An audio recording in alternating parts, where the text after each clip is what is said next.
This lady and her child were killed by the wicked Empress, but luckily God gave her a second chance at life. She woke up in the past, just as palace maids were forcing fertility drugs into her. The Empress, unable to conceive, planned to use her as a surrogate to have her bear the king's child, then discard her. Just then, the Empress walked up to her, accusing her of seducing the king the night before, and warned her never to try gaining his favor, if not she'll risk losing her life. And when the lady looked at her with quiet hatred, the Empress's personal maid kicked her, triggering painful memories from her first life. And from that moment, the lady decides the maid will be the first she take revenge on. Immediately, she put on an act by pretending to plead with the Empress not to throw her out after giving birth, revealing she knew the Empress's secret plan. Startled, the Empress demanded to know who told her, and the lady turned to the maid and falsely accused her of revealing the Empress' plans to get rid of her. Before the maid can defend herself, the Empress slapped her and ordered her to be dragged away for punishment. Later, the lady visits the maid's room to torture her some more, and when she was leaving, she subtly drops a mysterious bottle in front of her, but picks it up immediately, piquing the maid's curiosity. That night, the maid hid in front of the lady's house, waiting for her to step out, and as soon as she left, she snuck into her room, found the bottle, and plotted to seduce the king with it,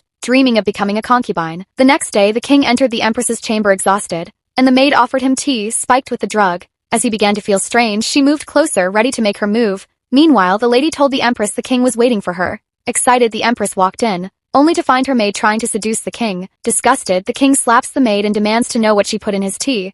He then turns on the Empress, blaming her for failing to control her servants and declaring her unworthy of her position. Enraged, the Empress ordered the maid be held down, and her fingernails pulled out and she died from the pain. Before leaving, the Empress warns that any woman who tries to seduce the emperor will face the same fate. But in that moment, the woman silently decides to do exactly that. She visits the cold palace in search of a former consort who had been banished by the Empress for being too seductive. She begs her to teach her the art of seduction. The consort agrees, and within 7 days she learned everything, from how to eat seductively to dancing in a way that would captivate any man. When she returns to the palace, the Empress assigns her to serve in the king's quarters, warning her to bear a child but not to seduce him.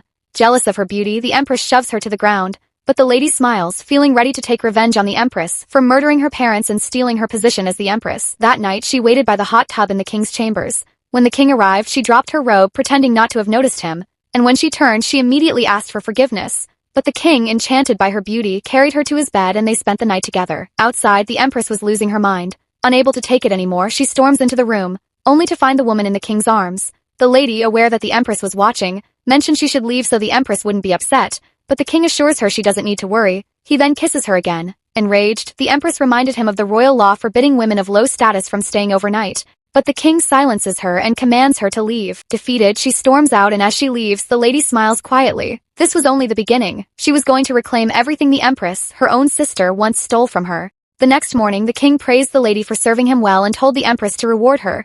Instead of rewarding her, the Empress summoned the lady and slapped her. Furious that she had seduced the king instead of simply bearing his child, she reminded the lady that her life was in her hands. Then, driven by rage and envy of her beauty, she tried to strangle her with a beaded chain. But just before she could finish her off, her maid rushed in with a message from the Imperial Court, forcing her to stop. Left alone, the lady was shaken, not just from the attack but from the memory it triggered. In her past life, the Empress had used the same chain to harm her baby. And when she tried to stop her, the Empress faked a fall just as the king walked in and accused her of trying to harm the child. The king, furious, had her banished to the cold palace. But this time she was determined to make the Empress pay. That night she dressed in red and waited at the temple. And when the emperor arrived, he was drawn by her voice praying for him. Just as he went to see her, he saw her dancing a graceful, seductive performance she had learned from the consort.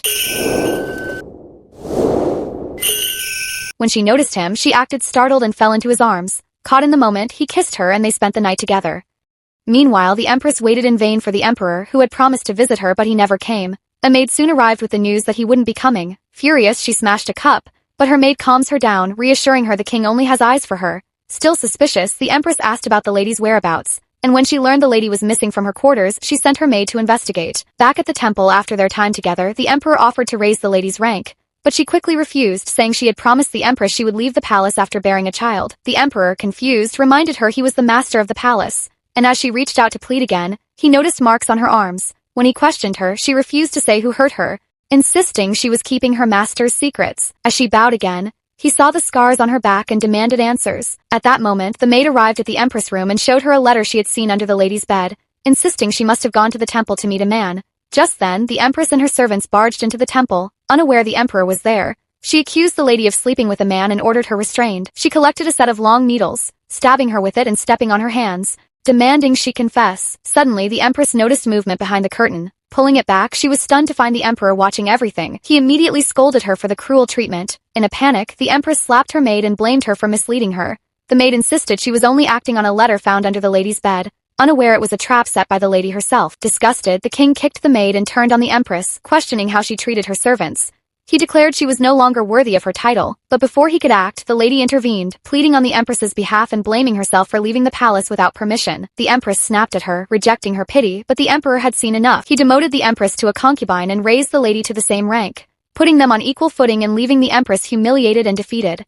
The next day, as the lady returned through the palace gates, the empress confronted her and slapped her, accusing her of having the nerve to return. Aware of the king's eunuch watching, the lady held back and knelt respectfully. The empress then cruelly punished her, ordering her not to rise until nightfall. The following day, the king summoned the lady, and when she arrived, he noticed something was wrong with her legs and she collapsed in front of him. Alarmed, he called for a doctor, who revealed that the lady's condition was the result of long-term physical abuse. Furious, the king asked her who was responsible, but she stayed silent. Suspicious she was protecting someone, he questioned his eunuch, who claimed ignorance but admitted seeing the empress punishing her. The king immediately summoned the empress. The empress claimed the lady had knelt on her own accord and the lady confirmed it, but the king didn't buy it. He accused the lady of being too forgiving. He asked the empress to explain herself, demanding to know what had truly happened, but the empress denied any wrongdoing. And before the king could press further, the lady interrupted, saying it was proper for a maid to be punished by the empress. Moved by her humility, the king promoted her to the second rank, leaving both women stunned. When the empress protested, he confined her to her quarters for 10 days. As a show of favor, the king offered the lady to ride back in his half-palanquin, and as the lady was escorted back, people gossiped about her sudden rise in rank. Then, a young maid was shoved in front of her for allegedly stealing food. The lady recognized her as someone from a past life, who had once helped her but was executed by the empress. When she begged for help, the lady intervened and appointed her as her head palace maid, saving her from punishment. Hearing this, the empress was furious and sent a letter to the queen mother. Soon after, while the queen mother was strolling the palace, she encountered the lady having tea. Her head maid quickly ordered the lady and her maid to bow. The queen mother accused the lady of seducing the king, claiming he had summoned her 7 times in one night. She ordered the maid to slap her and then decreed that the lady was banned from seeing the king for 6 months and confined to her quarters for 7 days. The empress, delighted by this, prepared herself to go see the king. Meanwhile, the lady's maid panicked over the ban, fearing the king might be drawn to another concubine if he doesn't see her for 6 months. But the lady remained calm, saying she had a plan. That night, when the king was handed the plaques of the women he could spend the night with, he noticed hers was missing and demanded it. His eunuch tells him of the queen mother's decree. Enraged, the king questioned why she interfered in his affairs when she wasn't even his blood relative. He considered confronting her and severing ties with her. As his anger boiled, he started lashing out at every eunuch that came to his palace. Just then, the lady disguised as a eunuch slipped into his quarters. She accidentally bumped into him, revealing her identity when her cap fell off. Surprised but touched, the king asked why she had come. She admitted she missed him, and as she turned to leave, he stopped her and kissed her. Meanwhile, the empress went to the lady's quarters. Her maid tried to block her, claiming the lady was asleep. The empress's maid slapped the girl and accused her of disrespecting the empress. Then, the empress questioned if the lady was doing something shameful and was using her maid to stall time. They pushed her to the floor and barged into the room but found it empty. Furious, they demanded to know where the lady had gone.